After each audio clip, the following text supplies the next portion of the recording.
So PlayStation Portal gets PS1 and PSP games, PlayStation Portable 3 is more likely now, and the PlayStation 6 launch timeframe, and Sony has another live service game in the works. Those are the stories we're going to cover today, and if you could hit that like button on the video, thank you to those that do it, and as always, it's very much appreciated. First, yes or no, do you have a PlayStation Portal right now or not? We're going to be talking about this device and how it's getting more and more useful in just a sec, but before that, do you currently have one? So comment below yes or no if you have a PlayStation Portal or not. Let me know down in the comments below. Now diving into the first story of the video, PlayStation Portal gets more PS1 and PSP games. Reading from Eurogamer, the streaming feature launched back in November last year and allows PlayStation Plus premium subscribers to stream games directly to the PlayStation Portal without the need for the PlayStation 5. Since then, Sony has been quietly adding to the service, which now includes almost every PS1 and PSP game from the Classics catalog in the streaming library. At its launch, the beta allowed players to access select PS5 games with over 120 games included. Now players can dive into the likes of Ape Escape, Tekken, Legend of Dragoon, and more. As it remains in beta, the cloud streaming service is only available in 30 countries, though that does include the UK. So this is very cool to see, considering how these PSP games especially feel at home on the PlayStation Portal, obviously because it's a handheld itself. I mainly use the Portal to play games off my PlayStation 5, but checking the streaming service side of using the Portal now, after not looking at it for a while, it's impressive how much more content is there. Like I said back then, you can just buy this for someone and get PlayStation Plus Premium for a year, and they're playing a bunch of games on the service and will have more games to play as time progresses. Obviously, games leave and come back, which is the nature of the service, but there will be more games to play. It'll be interesting to see if PS3 games ever land on here. We're gonna have to wait and see on that. And if you're enjoying the video so far, hit that subscribe button and join our growing community on our way to 150,000 subscribers.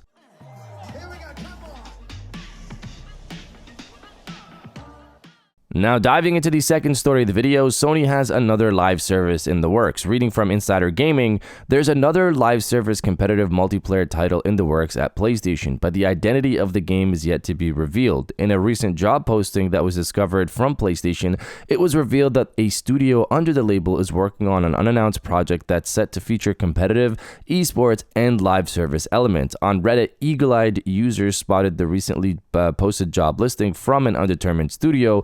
What's made clear by the job listing is that it's set to be a live service multiplayer game, and the team is eager to introduce a competitive gaming esports landscape into the title. The listing goes on to mention that the game will be multi-platform, covering PC, console, and mobile, and that it'll be developed in Unreal Engine. It might be that the game is very early in the development cycle, as the listing says that the successful candidate will help drive the game from prototype to production. So I've seen some people reference Project Gummy Bears, which is a studio that was spun off from Bungie that's working at PlayStation now, but that project has been in the works for some time now for it to still be considered a prototype, I would assume.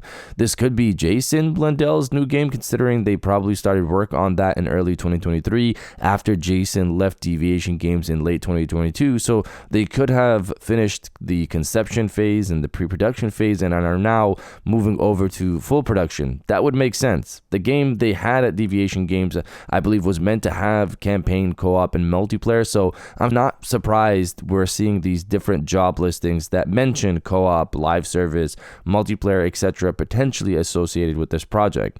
The only thing that maybe throws it off is that they mention mobile in this job posting, because I feel that Jason's project might feature a campaign mode, so I'm not sure if that would be something that would be going to mobile. That would be a mobile aspect thing.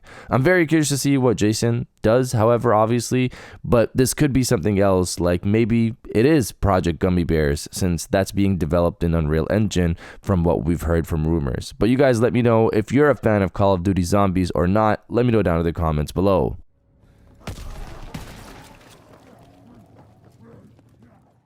And now diving into the final story of the video, the PSP3 is more likely now and the PlayStation 6 launch timeframe. So recently we had Jez Gordon come out and state that an Xbox branded handheld will be launching sometime later this year. This handheld is essentially going to be the testing grounds for Xbox's own internally made handheld. So we've had rumors before stating that Xbox could be launching their next generation in 2026, which I was looking forward to, instead of everyone launching their products together around the same time. But Jez Gordon states that Microsoft isn't launching in 2026. He states that Microsoft will be launching their next generation console, which is closer to a PC with potentially access to different storefronts in 2027. Not only that though, but they plan to also release their internal handheld in 2027 with it as well. This seems to be a similar approach to what they did this generation, but the Series S in this case is the handheld. Going back to Sony, now it feels like it's more likely that Sony will push for a PSP3, and maybe because of this, it could launch alongside the PlayStation 6 in 2027. That time frame will be more clear later this year if Sony fabricates their first chip for the PlayStation 6, because according to Kepler L2, that would mean the PlayStation 6 would launch 2 years later. Going back to the handheld, the only reason why I think they delay the handheld on the Sony side is because they don't have a Series S-like version of many games like Microsoft does. They could focus on PlayStation 4 games at first and patch PlayStation 5 games as time progresses, which is basically what we've heard about the PlayStation Portable 3, or they could delay it a bit to make sure they have more PlayStation 5 games ready to go for it on day one, or maybe they get that done altogether in 2027. We've heard that Sony is working on 2 chips, and one of those could be for the PlayStation Portable 3, which would mean it could have the same chip that's inside the PlayStation 6, but obviously